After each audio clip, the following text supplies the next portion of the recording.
Bismillahirrahmanirrahim. Assalamualaikum warahmatullahi wabarakatuh.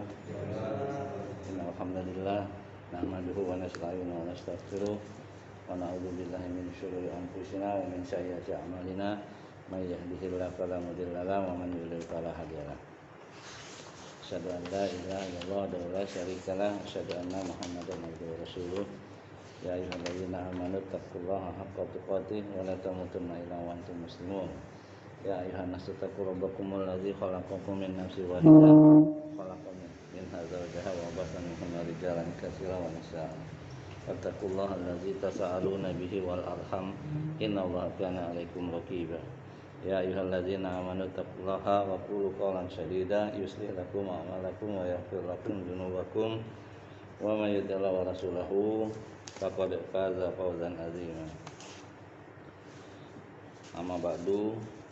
Fa in asdaqal hadis kitabullah khairal hadi hadi Muhammad sallallahu alaihi wasallam wa syarrul umur muhdatsatuha fa inna kulla muhdatsatin bid'ah wa kulla bid'atin dhalalah wa kulla dhalalatin finnar.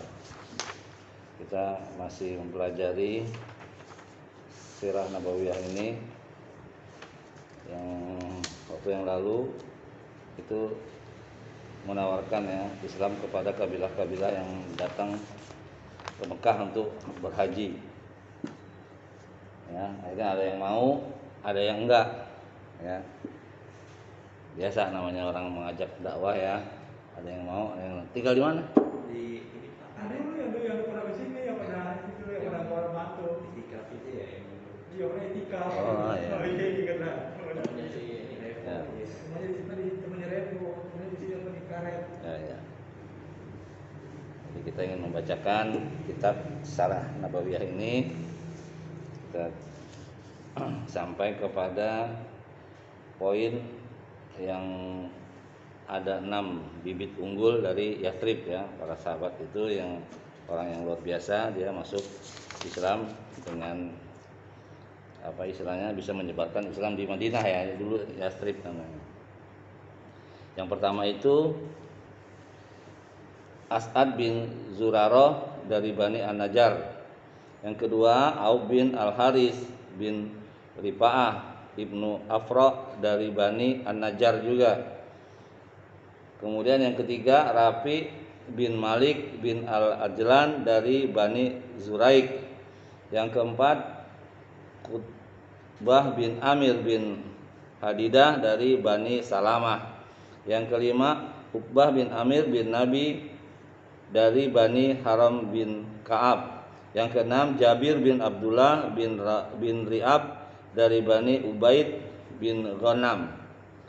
Salah satu faktor yang membuat ahli Yathrib ya, Yathrib itu maksudnya Madinah ya, orang-orang bibit unggul lah, orang-orang yang cerdas yang menerima Islam dan menyebarkannya di kampung halaman mereka menjadi bahagia adalah ucapan yang pernah mereka dengar dari sekutu mereka, orang-orang Yahudi Madinah, yaitu mereka mengatakan akan muncul seorang nabi yang diutus pada zaman ini dan kami akan mengikutinya serta bersamanya kami akan membunuh kalian sebagai mana kaum Ad dan Iram dibunuh.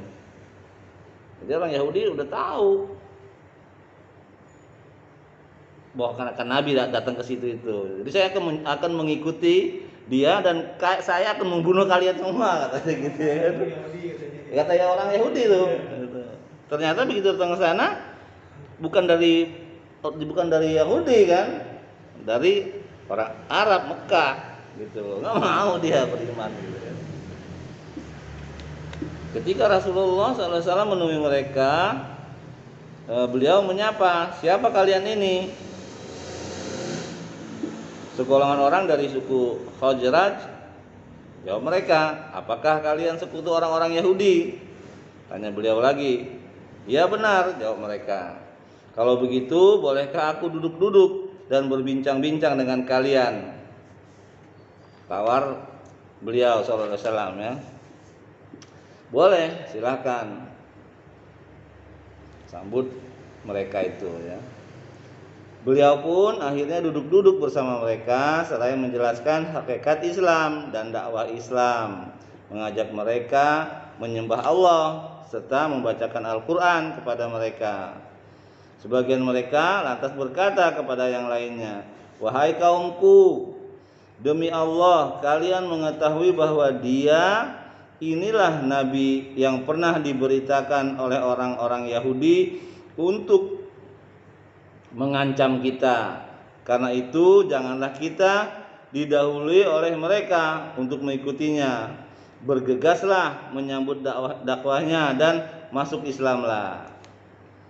Dia orang Yathrib, dia tahu Yahudi pernah ngomong seperti itu ya. Padahal sebenarnya Yahudi karena bukan dari kaumnya dia nggak mau ikut, makanya diduluin kan masuk Islam. Mereka ini adalah kaum intelek Yathrib yang telah kelelahan oleh perang saudara yang belum lama berlalu, tetapi baranya masih saja menyala. Oleh karena itu mereka berharap dakwah beliau SAW menjadi sebab berakhirnya peperangan, perang saudara ya, antara suku Khazraj dengan suku yang satunya itu ya, Aus ya, Aus dan Khazraj. Mereka berkata, "Sesungguhnya kami telah meninggalkan kaum-kaum kami di mana tidak ada satu kaum pun yang tingkat permusuhan dan kejahatannya yang terjadi di antara mereka melebihi apa yang terjadi di antara kaum kami.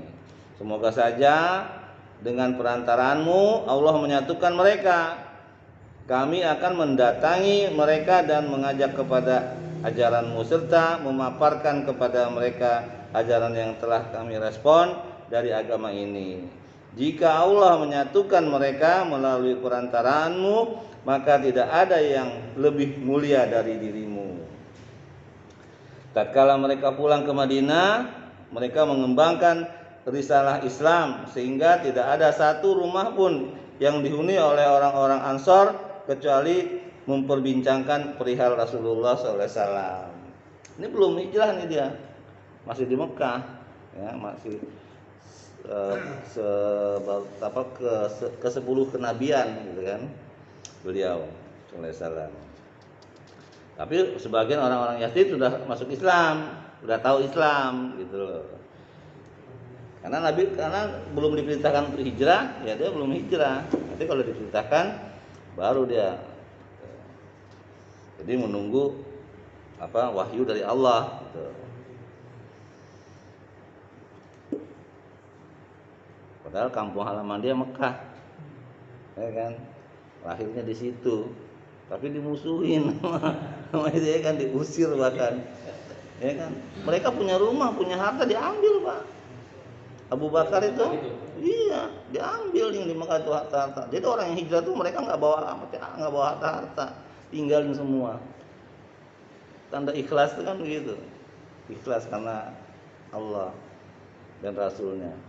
Allah ganti di Madinah kan jadi kaya raya juga Abu Bakar, punya kebun ya, sahabat-sahabat segala macam pada kaya semua. Sekilas tentang pernikahan bab berikutnya ya, sekilas pernikahan tentang Rasulullah dengan Aisyah pada bulan Syawal dari tahun ini, yaitu tahun ke-11 kenabian.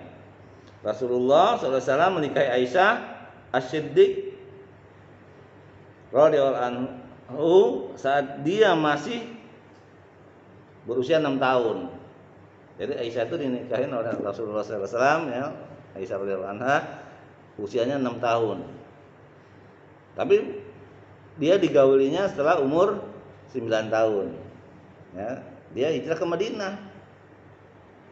Waktu dikawin masih di Mekah. Gitu. Belum hijrah tuh, tahun ke-10 tahun ke-11 kenabian beliau sallallahu alaihi wasallam. Hidup dalam hubungan suami istri di Madinah pada bulan Syawal tahun pertama Hijriah saat dia sudah berusia 9 tahun. Ya, orang zaman dulu 9 tahun itu udah mens. Beda sekarang juga ada yang udah tapi umur 12 ya rata-rata ya, anak-anak. Ada juga yang umur 9 kalau dia emang subur. Karena anak-anak Arab itu emang besar-besar ya, besar tinggi. Cantik pula kan gitu. Itu perintah Allah, bukannya nafsu dia. Perintah Allah. Orang-orang kafir mengatakan, oh itu pedofilia lah, ya kan, nafsu yang itulah gitu kan. Padahal bukan seperti itu. Nabi bukan tukang kawin, buktinya dia sama Khadijah berapa tahun coba?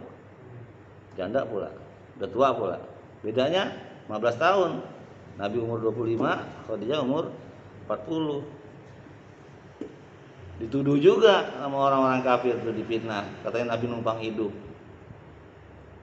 kawin sama janda kaya. Padahal maharnya Nabi itu 100 onta. 100 onta itu berapa? Satu onta itu kalau mobil Mercy itu berapa tuh harganya? Ya, mungkin 1 M kali ya, lebih. Itu 100 onta. Ada enggak? Kita yang mahar segitu cuma sejadah doang ya. Gitu. Jadi enggak benar tuduhan mereka enggak tahu karena yang menjelek-jelekan Islam. Bodoh gitu. Iya. Enggak ngerti tapi ngatain gitu ya. Sekilas aja itu, nanti ada penjelasannya di sini lebih rinci ya. Kita masuk ke bab berikutnya, itu Isra dan Mi'raj. Ya, ini juga singkat-singkat semua ceritanya ini. Manakala Nabi SAW masih berada di tengah-tengah periode di mana dakwahnya menerobos jalan antara kesuksesan dan penindasan, sementara secara harapan mulia tampak dari kejauhan, maka terjadilah peristiwa Isra dan Mi'raj tersebut. Ya, Isra dari Mekah ke Masjidil Aqsa, dari Masjidil Aqsa dimi'rajkan ke Sidratul Muntaha, ya, menemui Allahnya, sehingga dapat perintah sholat 5 waktu itu. Nanti ada di sini ceritanya. Ya. Terdapat beberapa pendapat yang beragam mengenai kapan waktu terjadinya. Yang pertama, ya, ini dalilnya juga cukup lemah menurut para ulama. Yang pertama itu peristiwa Isra terjadi pada tahun ketika Allah memuliakan beliau dengan mengangkatnya sebagai nabi. Ini adalah pendapat yang dipilih oleh At-Tabari. At-Tabari mengatakan seperti itu. Yang kedua, peristiwa ini terjadi 5 tahun setelah diutusnya beliau menjadi nabi. Pendapat ini dikuatkan oleh An-Nawawi dalam Al-Qurtubi. Yang ketiga, peristiwa ini terjadi pada malam 27 bulan Rajab tahun ke-10 kenabian beliau SAW. Pendapat ini dipilih oleh Al-Alamah Al-Mansurfuri. Yang keempat, ini pendapat para ulama ya. Peristiwa ini terjadi 16 bulan sebelum hijrah, tepatnya pada bulan Ramadan tahun ke-12 kenabian. Yang kelima, peristiwa ini terjadi 1 tahun atau 1 tahun 2 bulan sebelum hijrah, tepatnya pada bulan Muharram tahun ke-13 kenabian. Peristiwa ini, yang keenam, peristiwa ini terjadi 1 tahun sebelum hijrah, tepatnya pada bulan Rabiul Awal tahun ke-13 kenabian. 3 pendapat yang pertama yang tadi ya, peristiwa Isra Mi'raj itu yang pendapatnya At-Tabari, ya, Imam Nawawi, di Al-Qurtubi, juga pendapat Al-Alamah ya.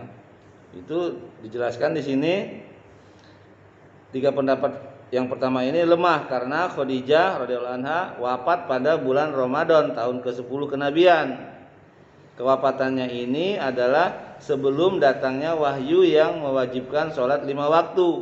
Sementara tidak ada perselisihan pendapat di kalangan para ulama bahwa sholat 5 waktu diwajibkan pada malam Isra Mi'raj. Ya, setelah dia ke Sidratul Muntaha itu. Sedangkan mengenai 3 pendapat terakhir lainnya, saya belum menemukan sesuatu yang dapat menguatkan salah satu darinya. Hanya saja jalur cerita di dalam surat Al-Isra menunjukkan bahwa peristiwa ini terjadi pada tahun-tahun terakhir sekali. Para ulama hadis meriwayatkan rincian dari peristiwa ini, dan berikut akan dipaparkan secara ringkas di dalam kitab ini. Ibnul Qayyim berkata, menurut riwayat yang sahih bahwa Rasulullah SAW diisrakan dengan jasadnya dari Masjidil Haram menuju Baitul Maqdis dengan mengendarai Al-Buraq, ditemani oleh Jibril alaihissalam. Lalu beliau singgah di sana dan sholat bersama para nabi, sebagaimana imam, lalu menambatkan Al-Buraq pada gelang pintu masjid. Kemudian pada malam itu beliau dimi'rajkan dari Baitul Maqdis menuju langit dunia. Langit dunia itu langit pertama yang kita lihat, langit dunia nih. Nah, langit pertama itu. Jibril minta izin agar dibukakan pintu langit bagi beliau, lalu dibukakanlah pintunya. Di sana beliau melihat Nabi Adam. Nabi Adam padahal orang yang pertama ya, Nabi pertama, tapi dia ada di langit dunia itu paling rendah. Paling rendah dia. Jadi Nabi lihat ketemu Nabi Adam, bapaknya seluruh manusia. Beliau memberi salam kepadanya, lalu dia menyambutnya dan membalas salam tersebut serta mengakui kenabian beliau sallallahu alaihi wasallam.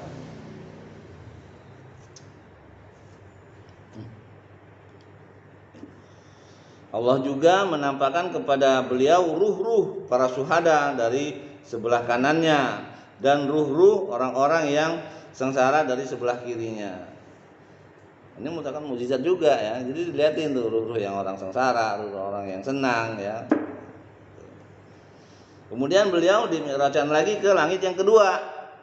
Nah, di sini Jibril meminta izin juga agar dibukakan pintu untuk beliau sallallahu alaihi wasallam. Di sana beliau melihat Nabi Yahya. Ini di langit kedua tuh Nabi Yahya dan Zakaria. Ya, Nabi Yahya bin Zakaria dan Isa. Nah, itu ya. Isa bin Maryam. Di langit kedua tuh, langit pertama Adam, langit kedua Isa dan Yahya ya. Lalu menjumpai keduanya dan memberi salam. Keduanya menjawab salam tersebut dan menyambut beliau serta mengakui kenabian beliau. Kemudian beliau dimi'rajkan lagi ke langit yang ketiga. Di sana beliau melihat Nabi Yusuf. Nah, yang pertama Adam, yang kedua Yahya bin Zakaria ya. Kemudian Isa. Yang ketiga di langit ketiga Yusuf ya. Lalu memberi salam kepadanya. Dia membalasnya dan menyambut beliau serta mengakui kenabian beliau. Nabi mengatakan bahwa Yusuf itu kegantengannya separuh Nabi Adam. Betul, Nabi Adam ganteng yang luar biasa ya. Ya, kegantengannya separuh. Karena Nabi Adam kenapa ganteng? Karena dibikin dari tangan Allah, Allah yang bikin dari tangannya sendiri. Iya. Gitu. Kalau manusia itu Adam ya? Adam. Dari tanah kan. Ya Allah yang bikin. Makanya ganteng. Sedangkan Nabi Yusuf kata Nabi Muhammad SAW, ketampanannya separuh Nabi Adam. Makanya wajar aja begitu dia tampil orang pada kepotong semua tangannya. Gitu kan? Tuh.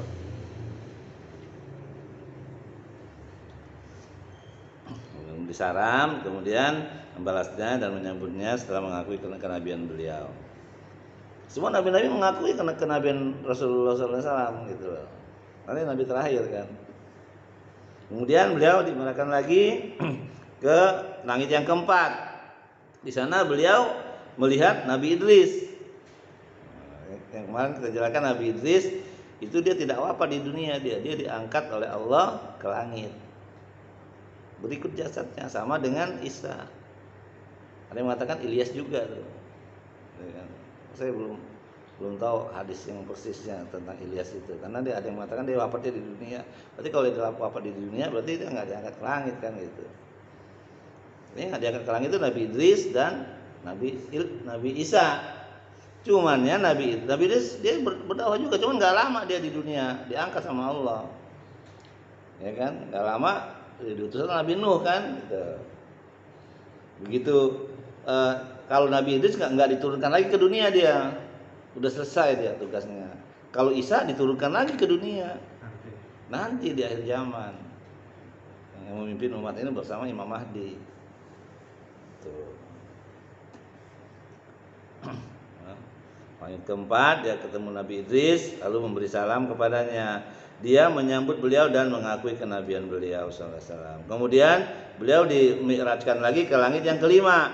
Di sana beliau melihat Nabi Harun bin Imran, ya, lalu memberi salam kepadanya. Dia menyambutnya dan mengakui kenabian beliau. Itu di langit ke-5, ya. Langit ke-6, kemudian dia dimi'rajkan lagi ke langit ke-6. Di sana beliau bertemu dengan Nabi Musa. Ya, padahal sesejaman ya, ada Nabi Harun dan Nabi Musa itu apa kakak adik kan ya. Cuman Nabi Harun diangkat jadi nabi itu karena permintaan Nabi Musa sebenarnya. Gitu loh. Jarak antara langit dunia dengan langit yang kedua itu perjalanan 5.000 tahun. Jaraknya luar biasa kan, tinggi gitu kan. Gak ada, makanya kalau orang bilang ada yang ke bulan itu nggak ngerti saya. 50 tahun tuh pakai apa itu? Ya makanya, pakai apa? Itu kuasa Allah. Bagi Allah mudah. Orang ahlu bidah kan nggak percaya gitu. Allah turun di sepertiga malam ke langit dunia. Berarti langit pertama kan? Itu kalau Allah turun langit dunia di sepertiga malam, gimana caranya katanya? Lah iya, lu cara Allah. Jangan disamain dengan cara kamu dong, ya kan? Kamu dari atas ke bawahnya susah ya kan? Iya gitu kan. Kalau kita tuh suka mengada-ada aja dia. Allah mau berkehendak mau apa urusan dia. Ya kan? Allah turun ke langit dunia di sepertiga malam terakhir. Barang siapa yang meminta akan dikabulkan. Barang siapa yang berdoa akan dikabulkan. Barang siapa yang sholat akan diterima. Ya kan? Luar biasa. Lu bidah nggak percaya itu. Kalau turun di Indonesia nih katanya di Papua gimana tuh? Jam berapa katanya? Di Amerika bingung lagi. Ya kan? Di Arab bingung lagi. Bedanya 8 jam 4 jam kan? Di mana? Ya jangan, karena dia menganggap makhluk. Kalau makhluk ya jelas aja dong. Sekarang turun di sini, sana jam berapa ya kan? Gitu loh. Ini Allah, nggak bisa disamain dengan makhluk. Kita kalau Allah bilang saya di atas, ya imanin aja udah. Nggak usah kita pakai cari tahu. Nggak ada gunanya juga gitu loh. Ya kan? Jadi di langit ke-6 dia bertemu dengan Musa, ya, bin Imran, lalu memberi salam kepadanya dan menyambut beliau dan mengakui kenabian beliau. Kemudian tatkala beliau berlalu, Nabi Musa menangis dia. Ya. Kemudian ditanya, kenapa kau menangis? Apa yang membuat engkau menangis? Dia menjawab, aku menangis karena ada seorang yang diutus setelahku yang jumlah umatnya yang masuk surga lebih banyak dari umatku. Nangis dia. Yang paling banyak umatnya Muhammad. Ada orang yang diutus umatnya lebih banyak dariku yang masuk surga. Nangis dia gitu. Padahal umatnya juga banyak gitu kan. Gitu.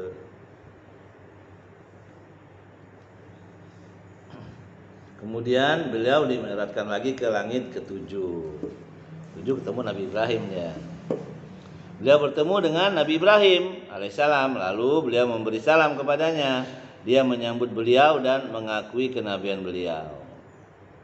Kalau Nabi Ibrahim ini kan bapaknya para nabi kan. Gitu. Tapi kalau kemuliaannya ya Rasulullah lebih mulia. Karena dia istilahnya kalau ini kan ulul anbiya kan ya, Ibrahim bapaknya para nabi kan. Itu semua. Nabi kita Muhammad yang paling mulia adalah Nabi Muhammad Walaupun Nabi Ibrahim juga mulia, tapi lebih mulia Nabi Muhammad SAW. Karena dia duluan yang masuk surga nanti. Nabi-nabi lain enggak gitu. Itu dalam di padang mahsyar nanti kan, orang kan ngumpul di padang mahsyar nih. Di sana itu kan 5.000, 7.000 tahun, 5.000 tahun, 50.000 tahun di sana. Ada orang yang tenggelam dari keringatnya matahari dekat dengan 1 mil ya. Orang nggak tahan udah. Lah yang dimana satu harinya 40.000 tahun dunia. Satu harinya. Coba bayangin kalau di sana 5.000 tahun berapa kan? Iya. Jadi orang pada ngeluh dalam hadis itu ya. Minta cepat-cepat dihisab. Berinisiatif lah nih manusia nih, minta kepada Adam, cepatlah kau adalah nabi yang pertama kali dibuat oleh Allah dengan tangannya, mintalah kepada Allah cepat-cepatlah ini dihisab. Udah nggak tahan gitu kan, gitu.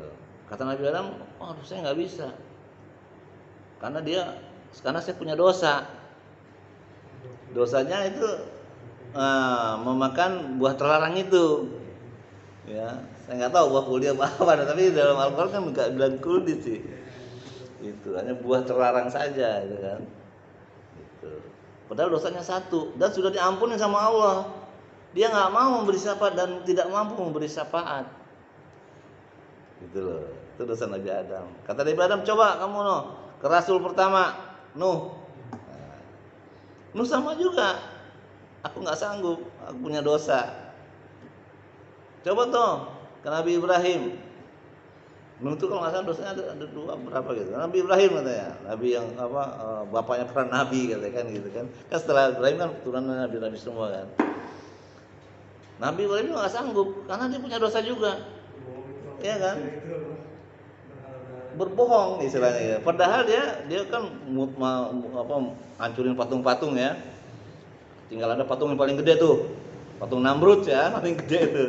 Taruh tuh goloknya di situ, kampaknya. Begitu umatnya mau sholat lah istilahnya, mau apa lah, mau ibadah ya. Kok hancur semua patungnya? Siapa dia yang hancurin? Kata penjaga itu tuh anak muda yang tadi malam katanya. Sedangkan penjaga itu sendiri nggak berani naik gitu kan. Kalau Nabi Ibrahim udah hancur-hancurin semua. Terus sidanglah Nabi Ibrahim. Coba lihat, benarkah kamu ini menghancurkan patung-patung ini? Kok tanya saya? Tanya sama yang paling gede, katakan begitu. Itu kampaknya ada di dia. Mulai bingung dia. Kamu jangan melecehkan saya, dia mana bisa bicara? Tanya dia kan gitu. Dijawab, udah tahu nggak bisa bicara, kamu sembah, katanya kan gitu. Itulah cara Allah ya menghinakan orang itu kan, menghinakan orang yang bodoh itu kan. Udah kalau gitu kita bawa aja ke Namrud nih. Tuhannya kan Namrud kan. Sampai sana nggak usah dibawa, saya akan datang ke sana. Ceritanya panjang tuh sampai dia dibakar nggak mempan ya. Itu akhirnya Namrud mati dengan seekor lalat. Ya kan lalat masuk ke hidungnya 3 hari sampai seminggu kalau nggak salah itu nggak bisa keluar. Akhirnya mati dia. Kata penduduknya, kata yang menyembah-nyembah dia, si Namrud mati dengan seekor lalat katanya. Udah kita kan. Kalau ceritanya panjang tuh, entar gak habis lagi. Jadi cara Allah menghinakan orang-orang yang syirik.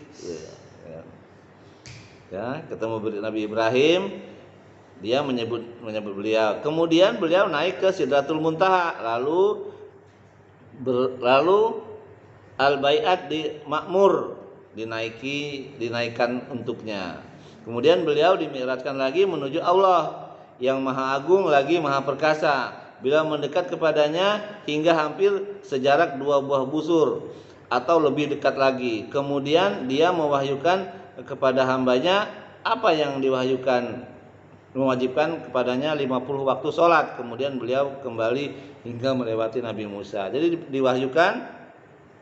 Jadi langit ke-7 Kemudian di atas langit itu ada lautan ya, ada lautan, kemudian ada arsy Allah, ya ada Allahnya di situ di Sidratul Muntaha itu. Ternyata di atas langit ada lautan, Pak. Kita nggak bayangin gimana kok nggak tumpah ya kan gitu loh, ya kan, gitu kan. Jadi langit ketujuh lautan, terus arsy-nya Allah, baru Allahnya. Nah, kemudian diwahyukan 50 waktu dalam sholat. Tapi begitu dia turun ya, beliau turun, apa yang diperintahkan, Nabi Musa mengatakan bertanya nih, ya. Kemudian beliau kembali hingga melewati Nabi Musa. Lalu Nabi Musa bertanya kepada beliau, apa yang diperintahkan kepadamu? Beliau menjawab 50 waktu sholat. Dia berkata, umatmu pasti tidak sanggup melakukan ini. Kembalilah ke Rabbmu dan mintalah keringanan untuk umatmu. Karena dia tahu umatmu itu kecil-kecil. 50 sholat, 50 waktu, apa sanggup? 5 waktu aja kita udah teter. Kalau 50 waktu, kapan kita cari makan? Ya kan? Kapan kita bermualah sama ini, kata Nabi Musa. Umatku yang besar-besar aja nggak sanggup. Minta lagi keringanan. Akhirnya Nabi Musa balik lagi kan, kemudian minta keringanan untuk umatmu. Beliau menoleh ke arah Jibril seakan ingin meminta pendapatnya dalam masalah itu. Jibril mengisyaratkan persetujuannya jika beliau memang menginginkan hal itu. Lalu Jibril membawa beliau naik lagi hingga membawanya ke hadapan Allah yang maha suci, maha tinggi lagi maha perkasa. Sedangkan Jibril berada di tempatnya itu. Ini adalah lafaz dari Al-Bukhari pada bagian jalur periwayatannya. Lalu Allah tabaraka taala menguranginya menjadi 10 waktu sholat. Nah, kemudian beliau turun hingga kembali melewati Nabi Musa, lantas memberitahukan hal tersebut, Rabbmu dan mintalah keringanan. Beliau terus mondar-mandir antara Nabi Musa dan Allah Azza wa Jalla hingga akhirnya Allah Subhanahu wa taala menjadikan 5 waktu sholat. Musa kemudian memerintahkan beliau agar kembali kepada Rabb-nya dan meminta keringanan lagi. Udah 5, minta lagi. Kata Nabi Musa, nggak bakalan sanggup umatmu. Ternyata macam nggak sanggup kan, bener kan gitu loh. Hanya orang yang beriman aja yang sanggup. Kata Nabi kita Muhammad SAW, saya nggak mau, udah saya malu, udah cukuplah 5. Ya kan, begitu dia lagi turun ke langit yang bawah, turun firman Allah lagi. Jadi ku beri sholat 5 waktu dan pahalanya 50 waktu sholat. Jadi sholat kita 5 waktu sama juga kita 50 waktu sholat, 10 kali lipat. Udah, nah itulah cikal bakalnya diperintahkan sholat itu. Nabi belum hijrah itu, dia masih dari Mekah itu. Karena kan dari Mekah, dari itu balik lagi ke Mekah dia cerita, nggak percaya kan orang-orang. Nanti dari sini nih, mudah-mudahan nyampe ya. Beliau terus mondar-mandir antara Nabi Musa dan Allah hingga akhirnya Allah menjadikannya 5 waktu sholat. Musa kemudian memerintahkan beliau agar kembali kepada Rabb dan meminta keringanan lagi. Lalu beliau menjawab, sungguh aku malu kepada Rabbku, aku rela dengan hal ini dan menerimanya. Setelah beliau menjauh, terdengarlah suara menyeru, aku telah memberlakukan farduku dan telah memberikan keringanan kepada para hambaku. Kemudian Ibnu Qayyim menyinggung perbedaan persepsi seputar melihatnya beliau terhadap Rabb-nya. Dia juga menyebutkan ucapan Ibnu Taimiyah mengenai hal itu, yang inti dari pendapat-pendapat yang disebutkan tersebut menyatakan bahwa ru'yah dengan mata telanjang sama sekali tidak valid. Pendapat semacam ini tidak pernah diucapkan oleh oleh seorang sahabat pun, sedangkan nukilan yang berasal dari Ibnu Abbas tentang ru'yah beliau secara mutlak dan ru'yah beliau dengan hati. Tidak berarti bahwa yang pertama menafikan pendapat keduanya. Ini jelang pendapat antara para ulama ya. Ibnu Qayyim kemudian mengomentari, sedangkan firman-Nya azza wa jalla di dalam surat An-Najm, yang artinya kemudian dia mendekat lalu bertambah mendekat lagi. Kemudian An-Najm ayat 8. Ungkapan mendekat di sini bukan yang dimaksud di dalam kisah Isra. Ungkapan mendekat yang terdapat di dalam surat An-Najm tersebut adalah mendekatkan dan bertambah mendekatnya Jibril sebagaimana yang dikatakan oleh Aisyah dan Ibnu Mas'ud. Alur cerita ini dalam ayat tersebut pun mendukungnya, sedangkan mendekat dan bertambah mendekatnya ada pada cerita Isra adalah jelas sekali menyatakan mendekat dan bertambah mendekatnya Rob yang Maha Suci dan Maha Tinggi. Di dalam surat An-Najm sama sekali tidak disinggung tentang hal itu. Bahkan di sana terdapat penegasan bahwa beliau melihat Jibril dalam rupa aslinya sekali lagi di Sidratul Muntaha. Ini adalah Jibril yang dilihat oleh Muhammad SAW sebanyak 2 kali dalam rupa aslinya. Pertama di bumi dan kedua di Sidratul Muntaha. Wallahu a'lam, yang menurut Ibnu Qayyim. Di dalam sebagian riwayat disebutkan bahwa kejadian pembelahan dada beliau terjadi juga kali ini. Dalam perjalanan ini Nabi SAW melihat dan mengalami kejadian yang bervariasi. Ya waktu itu kan dia waktu umur 6 tahun ya, dibelah dadanya itu. Waktu diasuh oleh Halimah ya, gitu. Oleh ibu susunya dibelah, orang pada takut semua, gitu kan, gitu. Padahal setelah 2 tahun ya, dia kan dirawat oleh Halimah itu. Jadi Halimah itu jadi kaya raya, dia jadi ontaknya tadinya kurus jadi susuknya banyak, kambingnya juga banyak, dombanya berkah. Ngurus tadinya nggak ada yang mau ngurus Nabi ini, menyusui Nabi ini. Apaan anak yatim kok, dari mana dia mau bayar, kan gitu. Akhirnya daripada nggak ada, bawa aja. Dari awal situ ada keberkahannya gitu. Udah 2 tahun udah dipulangin, jangan dulu dah katanya ini. Begitu udah dibelah pingsan, emang dibelah benar Pak, ada bekasnya. Takutlah itu Halimah, pulangin gitu. Panjang ceritanya, itu aja dulu ya. Mudah-mudahan ini bermanfaat. Apa yang benar datang dari Allah, apa yang salah datang dari diri saya karena kebodohan saya. Saya mohon ampun kepada Allah, mohon maaf kepada antum. Subhanakallah bihamdik, asyhadu an la ilaha illa anta, astaghfiruka wa atubu ilaik. Assalamualaikum warahmatullahi wabarakatuh.